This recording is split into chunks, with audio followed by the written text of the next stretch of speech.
misteryo pa rin hanggang ngayon ang hindi nabibigyan ng kasagutan tungkol sa totoong dahilan ng pagkamatay ng isang grade 11 student sa Camarines Sur. Maraming mga katanungan ng hanggang ngayon ay hinahanapan pa rin ng kasagutan ng mga taong nagmamahal kay Danica Marie Pahate. Ng isang babaeng ilang araw nang nawawala sa Camarines Sur, pero ang dahilan ng kanyang pagpanaw palaisipan pa rin.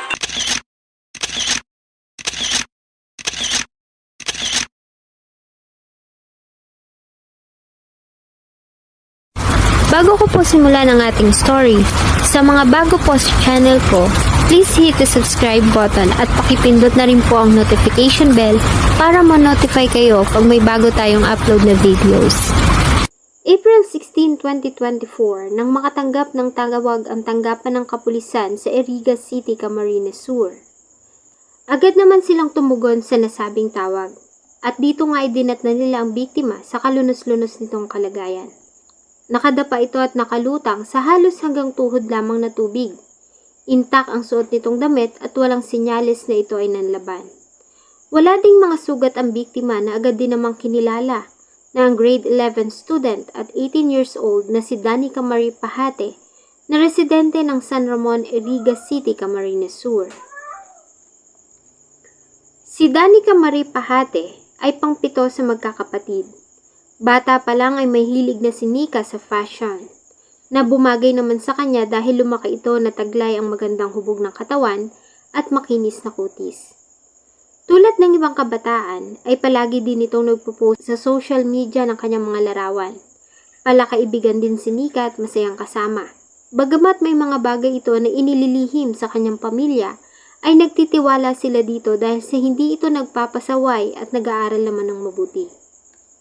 Ayon sa ina ni Nika, noong April 15, 2024 ng gabi, ay nagpaalam ang dalaga na magtutungo lamang sa malapit na piso wifi vendo para makikonnect.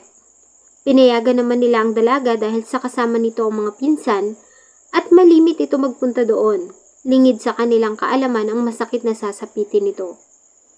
Dala ang kanyang tablet ay umalis si Nika ng bahay. Ayon sa kanyang mga pinsan ay dumating naman doon ang dalaga. Sa katunayan ay nakilagin pa ito sa cellphone ng isang pinsan dahil sa hirap na makasagap ng signal ang dala niyang tablet. Bandang alas 9 pasado ng gabi ay nag-log out na ito at saka nagpaalam sa mga kasama. Tinanong pa ito ng pinsan niya kung babalik pa siya at sinagot umano ng dalaga na baka hindi na. Iyon na ang huling sandali na nakita nila itong buhay. Sabi niya, sige po. That time po, nagpaalam na po yung kapatid ko na uuwi sa bahay. Tapos sinabihan pa po nga nung pamangkin po namin sa pinsan na kung babalik ka pa po Ate Nika dito sa sa wifi-yan. Ang sagot daw po nung kapatid ko is hindi niya daw po sure. Pero hindi na po bumalik yung kapatid ko. Tapos nung isa... Ayon sa ate ni Nika, noong gabi ng parehong araw, ay nakita pa ito ng nakatatanda niyang kapatid na babae na naghihilamos. Lumabas kasi ito ng bahay para maghanap ng signal dahil mahirap ang signal sa loob ng kanilang bahay. Iyon na umano ang huling beses na nakita niyang buhay ang kapatid dahil hindi ito nagpaalam na muli itong aalis ng bahay. Hindi rin ito dumaan sa usual na daan palabas kung nasaan siya. Sa halip ay dumaan ito sa shortcut patungo sa gasolinahan.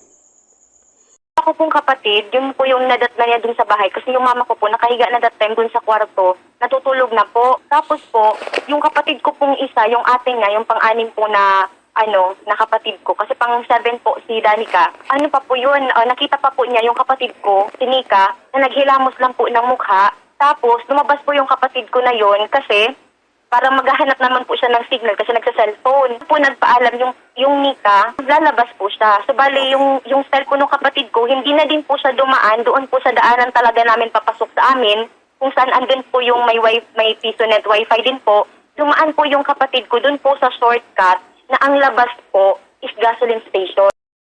Nagulat na lamang sila kinaumagahan na makarating sa kanila ang balita na natagpuan ng wala ng buhay nitong katawan na palutang-lutang sa ilalim ng creek, malapit lamang sa kanilang tinitirhan. Base sa initial findings sa isinagawang medical legal examination sa katawan ni Nika, ay namatay ito sanhi ng pagkalunod, bagay na hindi matanggap ng pamilya, Nagtataka kasi sila kung papaano malulunod si Nika sa tubig na halos hindi pa umabot sa tuhod. Na nakadapa na po siya dun sa tubig, na medyo nagpo-float na po siya, pero yung tubig po na yun is sobrang babaw po. Kaya kitang-kita nga po yung kahit po yung mga maliliit na bato. Maliban dito, base sa autopsy, ay nakitaan din si Nika ng pasa sa kanyang braso at galos sa kanyang leeg. Ayon sa mga pulis ay posible umano na ito ay dahil sa pagkakahulog niya sa nasabing creek. Kaya niya tinamo ang nasabing garos.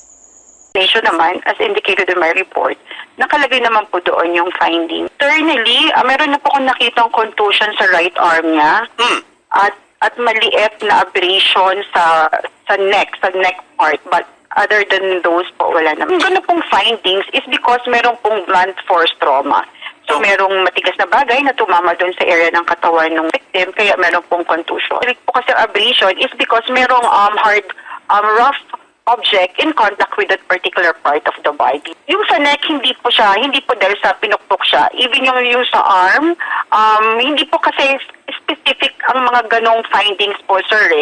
It's just, ang explanation na po natin doon is merong hard object na tumama doon sa part ng katawan ng victim. So it's possible na because dun sa pagkahulog niya doon sa place of incident kung saan po siya natagpuan. So yun po yung mga pwedeng dahilan. Ang sinasabi ko lang po is possibility. Hindi po kasi specific kapag po mga contusions or hematoma ang ating pinag-uusapan unless pattern yung makikita nating findings. Since hindi po pattern, hindi po natin alam specifically what weapon o anong ginamit na matigas na bagay kung bakit po nagkaroon ng contusions.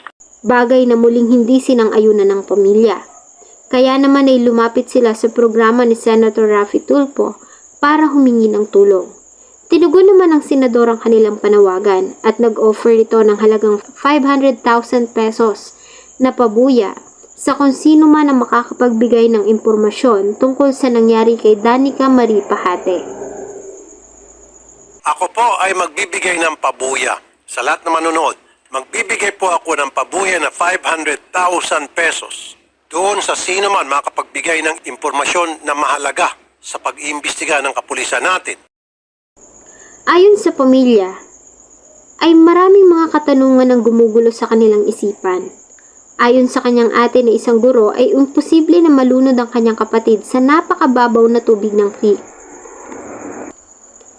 Kabisado din nito ang daan at may harang sa itaas. Hindi rin ito umiinom ng alak kaya naman malaking katanungan kung paano ito nahulog. At kung nahulog man sa taas ng creek at sa baba ng tubig ay imposible na hindi ito magtamo ng sugat o bale gayong malalaki ang bato sa ibaba. Maliban dito ay nawawala rin ang tablet ng dalaga na dala-dala nito at ang suot nitong tsinelas sa crime scene, gayong wala namang agos at hindi ganun kalalim ang tubig. Ang kaso ay talaga namang nagpahirap sa mga investigador ng Iriga City, Camarines Sur, lalo na nga't walang CCTV sa area at wala ding masyadong dumadaan na sasakyan. Wala silang nakuhang mga fingerprints at footmarks sa lugar. Walang kahit na sino din na nakakita sa pangyayari, maliban sa mga huli nitong nakasama na nakikonek sa piso Wi-Fi. Ayon sa pinsan ng biktima, ay malaki ang posibilidad na may kakatagpuin nito dahil sa may kachat ito sa kanyang messenger. Nang mag-log out ito mula sa kanyang cellphone, makalipas lamang ang ilang minuto mula nang umalis ito ay nag-pop out pa sa kanyang notification ng message na sige mula sa di niya kilalang tao. Marahil umano ay ito ang huling nakachat ni Nika. April 30, 2024 ay inihatid si Nika sa kanyang huling himlayan sa public cemetery ng San Ramon. Dapat sana ay magde-19 na ang dalaga noong December 1 at hanggang ngayon ay wala pang malinaw na kasagutan kung ano nga ba ang nangyari kay Danica Marie Pahate noong gabi ng April 15, 2024. Bakit kaya napuntang wala ng buhay nitong katawan sa ilalim ng creek? Hanggang ngayon ay umaasa pa rin ang mga nagmamahal kay Danica na darating ang araw na malalaman din nila ang totoo at malakas ang kanilang paniniwala na may tao o mga taong responsible sa sinapit ng dalaga. Na baka sakaling makaabot ko rin sa mga possible na magiging para makaami ang justice sa lugar.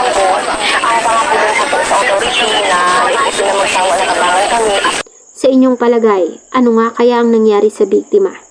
Totoo nga kayang nalunod ito sa mababaw na tubig? O may taong responsible